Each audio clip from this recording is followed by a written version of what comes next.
Just wanted to see if anybody would actually answer if I asked that question. Nobody ever does. Hey, so this morning, my message is really geared towards some very specific people in this room, so I'm going to give some of you permission to absolutely check out of this message. You can absolutely, I mean, not that you ever really need permission to check out of one of our messages, but I'm giving you permission. So inside your bulletin, you have some sermon notes. That's a great Christmas list. Write down Pastor Mike Dean's iTunes cards for Christmas. Because this is a sermon that is geared towards a very specific group of people, and I'm sorry if you feel left out. But my message this morning is geared towards those of you who have ever felt or are feeling that God has gone silent in your life. Have you ever felt that way? Have you ever felt that God has gone silent on you? Have you ever felt that you've been walking through life and you've been thinking to yourself, God, where are you? I've been praying to you. I've been thinking about you. I've been talking to people about you. I've been looking for some sort of guidance. God, I'm not hearing a thing. Where in the heck are you? Have you ever been there? I heard some yeses. That's good. Now please make sure you hear what I'm saying. I'm not suggesting that if you aren't hearing God, it doesn't mean that God is active. I think we all know that God is constantly moving and working in our lives, but we all have those times where we feel like we're not getting the message. That it's just a one-way conversation, that God, yeah, maybe God is doing something, but we don't see it. Our eyes are too fogged up with everything that's in front of us. What? Have you felt that way? You know, when I read the Bible, one of the things that I always take note of is the powerful ways that God makes himself known in the stories of the Old Testament. God comes through in some very powerful ways to some of the major figures in the Bible. He comes through in powerful ways. He even comes through in some very subtle ways. But God always seems to show up and to make himself known. And I'm struck by some of the biblical figures that we have in the Old Testament and in the New Testament and the way they respond to God. That they move forward, that they have the assurance that God is with them. Yes, they may hesitate along the way, but in the end, we read how they continue to move forward because either God has talked to them directly or a prophet has told them, and they're given the assurance that if you go this direction, I will go with you and I will be with you. And they move powerfully forward each and every single step of the way. I'm always struck by that. My first year of seminary, if you ever go to seminary, in fact, if some of you are thinking about it, you should go to Lutheran School of Theology in Chicago. There is no better city and no better seminary than that one in particular. And when you go as a first-year student, you will be invited into a small group of your peers, which is what I was invited into. I was part of a 12-person small group of first-year students in seminary, and we had a professor as our small group leader. And it's just an opportunity to sit with our colleagues and talk about what this experience of going through seminary is like. And so for the first semester of this particular small group, our assignment was very simple. We were supposed to tell our faith stories. And we were supposed to do it in alphabetical order. Yes! Zurich. I was dead last. So I got to listen to everybody else's, and at first I thought that was a good thing because I needed time to think about how I was going to present it. But as each one of my colleagues, week after week, began to present their story, I noticed a theme that was coming up in their faith stories that was not in mine. In one way or another, during their stories, they would say something like, and it was because of this moment that I knew that God was calling me into ministry. Or it was because of this person and what they said to me in that moment that I knew God was calling me into ministry. And as I heard that theme over and over and over again, by week 11, the last person, I could predict where it was going to come in and go, okay, I don't have that particular moment in my faith story. I don't have that particular moment that I can point to and say, and because of that, I knew I was supposed to go into ministry. I didn't have that moment where I said, and God was clear in his message to me in that moment that this was the direction I was supposed to go. I had a hunch, I had a feeling, but I couldn't point to a particular time. And so when it came time for my faith story, I stood up in front of all my colleagues and I said, okay guys, I just have a confession. I don't have an aha moment in my faith story. My faith story is not as sexy as everybody else's faith story here in this room. I'm sorry, I shouldn't have said that term. But anyway, my faith story is not as magnificent as everybody else's. I don't have that moment where I can point to God reaching down and saying, you are supposed to go to seminary. And my professor said, oh, I get it. You're an Esther. And I said, no, I'm still a Mike, Audrey. Have we met? I'm just Mike. And she laughed. She said, no. You have an Esther faith story. And I kind of must have had a quizzical look on my face, and she said, Mike, have you ever Have you ever read the entire story of Esther? I had to admit, no, I had not. And so she said, okay, you're excused from telling your faith story tonight, but you have an assignment. Everybody here in this room has an assignment. I want everybody to go home this week and read the story of Esther. And when you come back, I want you to tally every time in the story of Esther, you hear the name God, or you see God moving, or somebody talks about God. Anytime God, or Yahweh, or the Lord, or anything, anytime you see any of those names, or phrases, or titles, or anything, tally it up, bring it back, and we'll talk about it. So I went home that night, and I read through it 6 times, because I didn't want to miss anything. By the time I reported for my faith story, I had the total number of times that God was mentioned, showed up, or alluded to in the story of Esther, and God is mentioned a total of 0 times. Never once in the book of Esther is God mentioned, or does God make any movement that we see or that is alluded to. God is not mentioned in the book of Esther. And that week I fell in love with this particular story because I felt connected to it. I loved it for the very fact that God was never mentioned. Sounds strange, I know. And while God may not have been mentioned in the story, as you read the story of Esther, you can't help but see where God was active, even if he wasn't making himself known. Now, if you're not familiar with this story, allow me to break it down for you just a little bit. And this is my Cliff Notes version. If I miss something, you can send me an email. But the story of Esther opens up with a party. There's a king, and in the translation that we have today in our Bibles, the king's name is not what I studied. But there are 2 names given for this king. The one I'm going with is Xerxes. King Xerxes is throwing a party. The reason I'm going with King Xerxes is because I like saying that name. That's a cool name. That sounds like a king. And plus I wanted to name my oldest son Xerxes because I think that's a cool ring to it. Xerxes Zurich, but Gail wouldn't let me. But anyway, King Xerxes is throwing a party, and it is a big party. It is a 7-day party. It is a rager. We're told in the Bible that the wine flowed freely. Translation, if it was in Wisconsin, it was an open bar wedding reception. If you've ever been to a Wisconsin wedding reception, you know open bars why people go to wedding receptions. It was a rager. And so this party's going on, and at the end of the party, the king decides at the last day of the party, he goes, okay, now I'm really going to wow people. I'm going to show people what it is that I have. And he calls his queen. He calls his queen. Queen Vashti, she says, Queen, come on out. I want everybody to see you. Put your crown on. Come waltzing out so everybody can see what I have. See how beautiful you are. The king wants to show off his queen because she is eye candy, and he wants to brag on her for a little bit. But the queen refuses to come out. She doesn't want to be oogled by a bunch of drunk guys at this party. She refuses to come out, which of course infuriates the king. Just because she wanted to make a statement. You can't tell me what to do. I'm not going to be made property. You can't oogle me. The king is infuriated, and they decide, and it causes a social crisis in the kingdom. Now I know, what's the big deal, right? Today we think, well, what's the big deal? She doesn't want to be eye candy. She's nobody's property. You have to understand the context of when this was written. If the king says to do something, or if your husband says to do something in that time, you do it without question. You do not say no. So her refusing to come out was a huge slap in the face to the king. And the big concern by the kings and their sages was that if word gets out about what the queen has done, women are not going to be submissive to their husbands.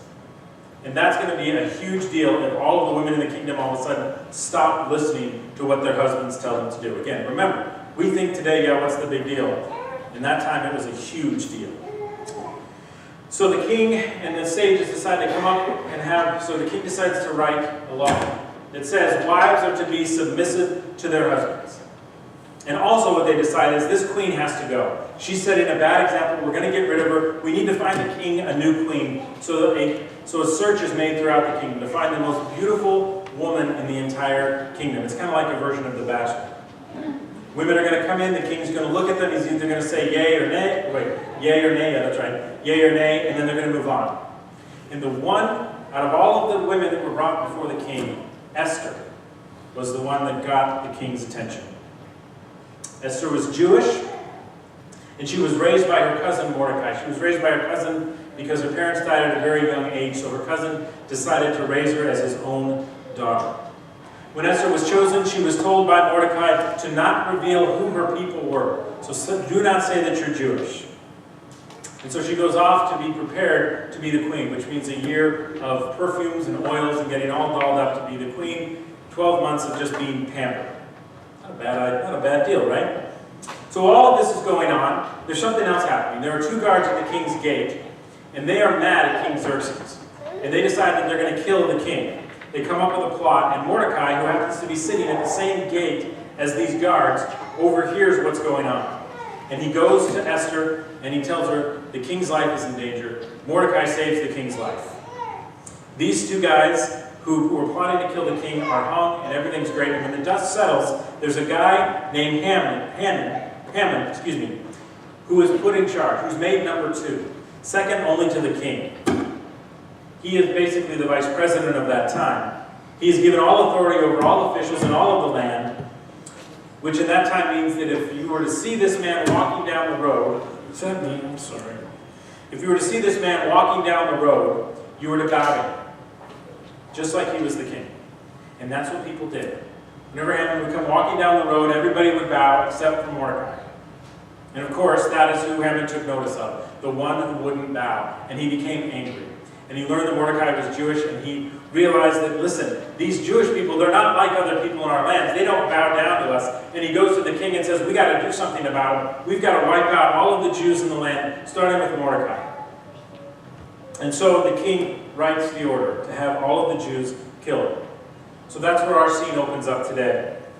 Number 2 in the land has just convinced the king to give the order to kill all of the Jews in the land. All of Mordecai's people. And so when Mordecai learns of this, we're told that he tears his clothes, puts ash on his face, and stands at the gate. And word gets back to Esther that Mordecai is acting strange, and she learns of the plot that Haman had come up with. And her response is basically what my response would be too when Mordecai tells her, you've got to do something. It's, what can I do? What can I do? I'm just the queen. How can I have any influence over the king? What in the world could I do?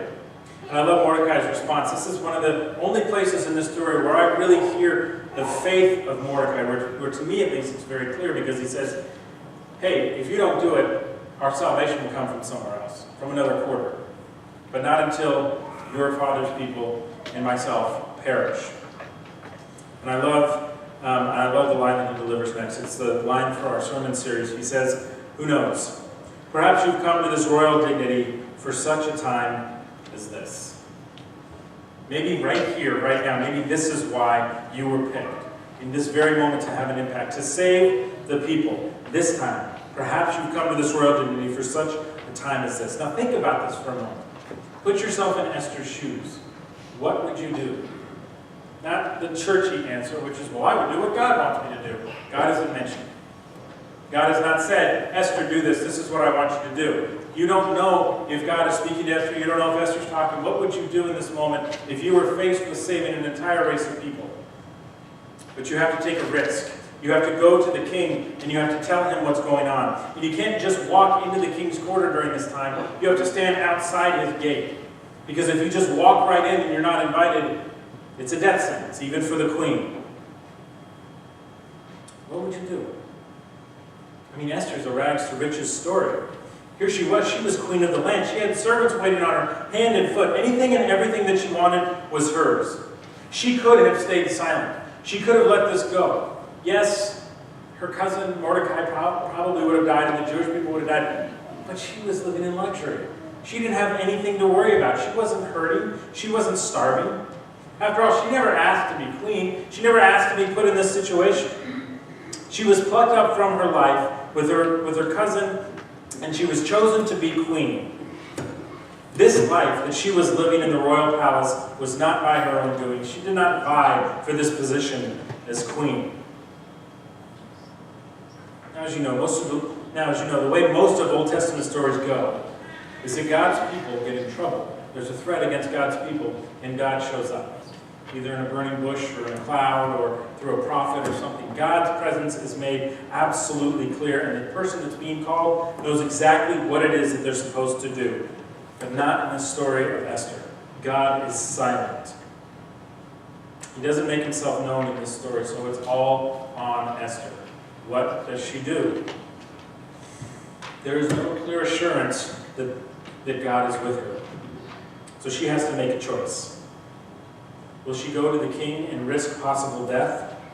Or will she remain silent but comfortable? What would you do?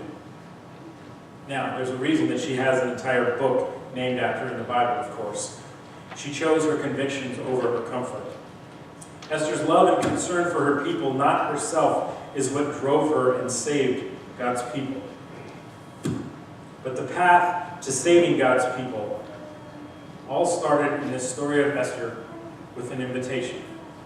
You see, after our story, she does make the decision to go to the king, and she stands outside his court. And immediately upon seeing the queen, King Xerxes invites her in and says, "What is it that I can do for you, my queen? I will give you anything, even half of my kingdom."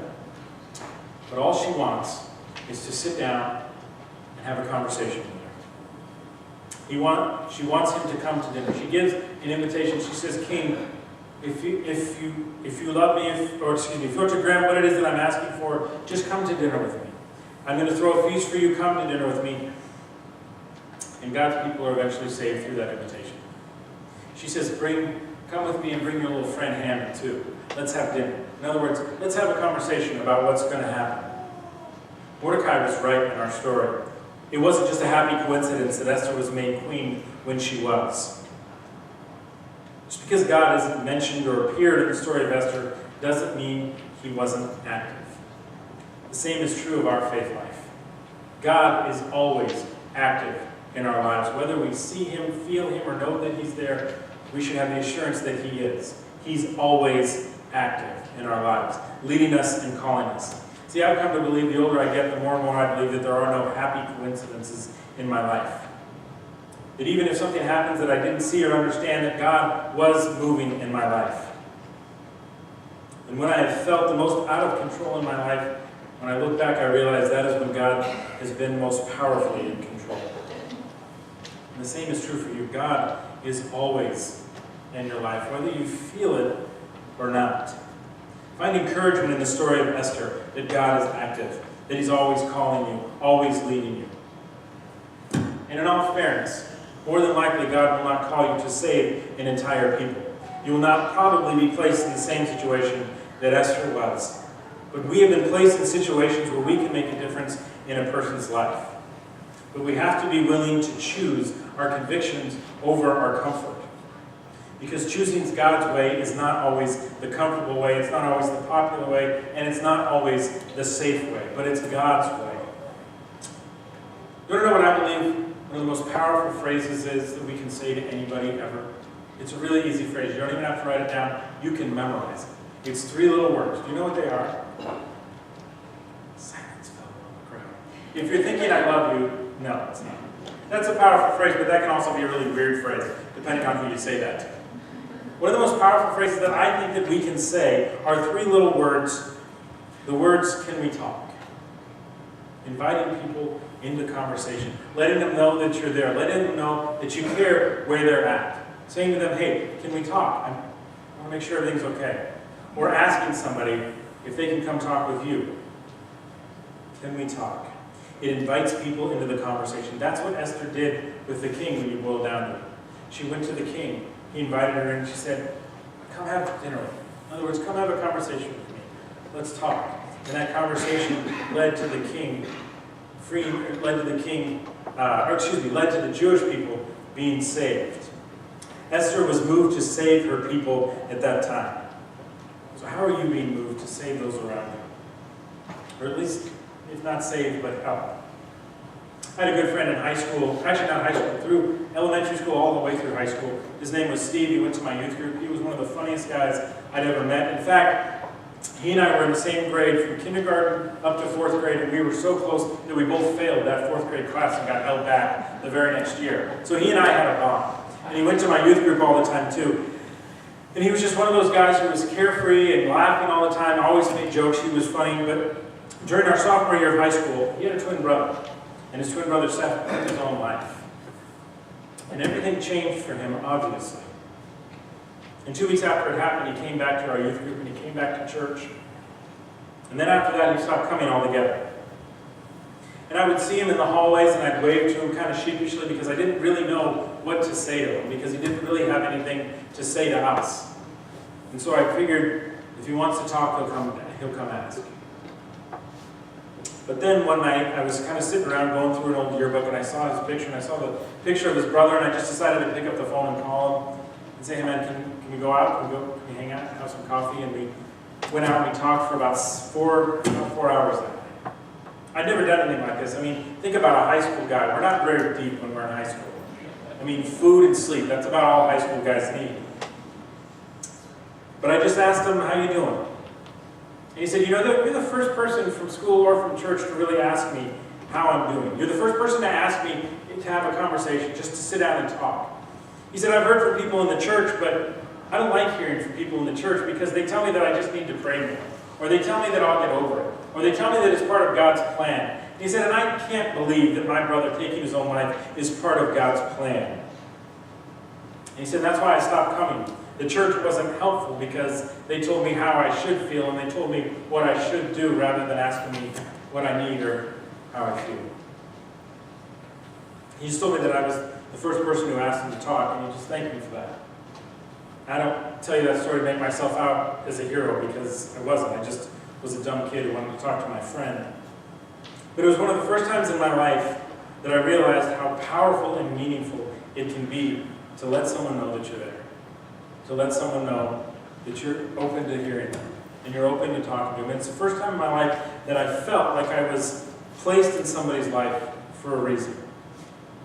For such a time as this. Esther was absolutely, positively in that moment in the position of queen to do exactly what it was that she did. Sisters and brothers, the reason that you have been placed in this time, in this place, is because God has work for you and I to do.